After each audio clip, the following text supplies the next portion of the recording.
আটিটা কাটলাম, তারপরে কাঁঠালের আঁটি ছাড়িয়ে কেটে দিলাম।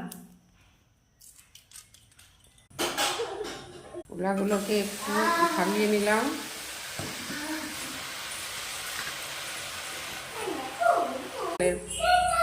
আঁটি দিলাম, তেল দিলাম, একটু রসুন দিলাম, বাটা দিলাম, জিরে গুঁড়ো দিলাম, বাটা দিয়ে দিলাম,